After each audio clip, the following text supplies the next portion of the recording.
The Department of Justice says that they are now going to allow banks and credit card companies to work with medical marijuana dispensaries. In the past, there was a ban for banks working with medical marijuana dispensaries, and as a result, a lot of these dispensaries were cash only. Well, that was a little bit of a problem because even though these dispensaries were legal in certain states, it was really difficult to tax them because obviously you can lie about your taxes if you have cash as your primary source of income. And also, it would invite robberies to the dispensaries. If criminals know that these dispensaries are cash only, well, you're going to rob them. It's a perfect target.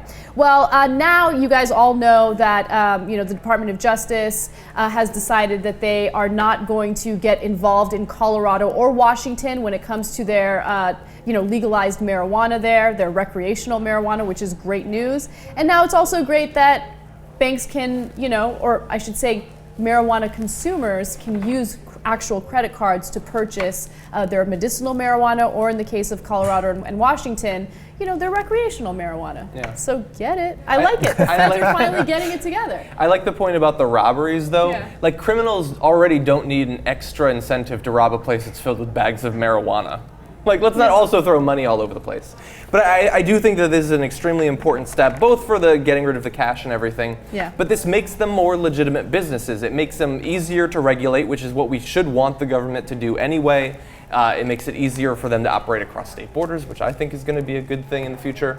So very good move. And following on from what Eric Holder was saying yesterday about the fact that they're not going to go into Colorado and Washington to try to shut down recreational use of marijuana, it's a pretty good week for weed rights. It really is, and I have to say, I didn't expect it. I really thought that the Obama administration at some point would get involved in, raiding certain dispensaries in Colorado and Washington. I'm happy that he decided to back off. At least there's a little bit of progress in the Obama administration. What do you guys think? Well, the feds have done some strange things with the marijuana dispensaries, even here in California, with raiding and all that kind of stuff. So this is going in the right direction. And look, if it is legal recreationally in 2 states and medicinally in a bunch of others, well, then this is just the next logical step of making it a business. This is like, when I was reading this, I was thinking this is like in Boogie Nights at the end when Don Cheadle's character wants to own a stereo store at the end, and the bank doesn't want to give him a loan because he was in porn. And how crazy that is, because he was doing it was a legal thing that he was doing. It may not be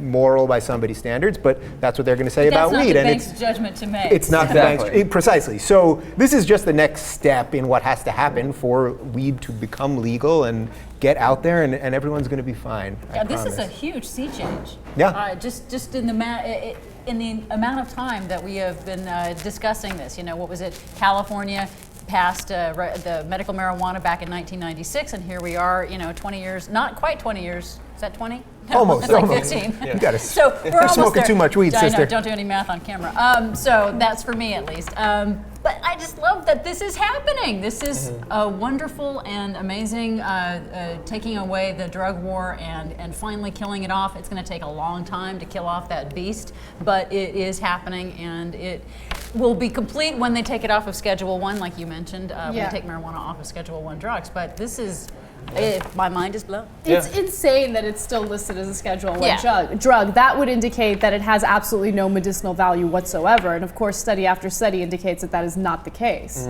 I can't wait for that to change. One of my favorite video clips of last year was when they had the head of, I believe the DEA was testifying, and they kept asking, can you just say that it's not as dangerous as other Schedule 1 drugs? And she was like, no, I can't say that. I don't know. Maybe it is, maybe it's not. And the senators are looking at her like, are you fucking kidding me? Like, even we know. Well, look, we don't think it should be legal, but we know it's not as dangerous. Yeah. So that was funny. You know what's crazy about the Schedule 1 thing is that Obama wanted Sanjay Gupta, CNN's doctor, to be the Surgeon General.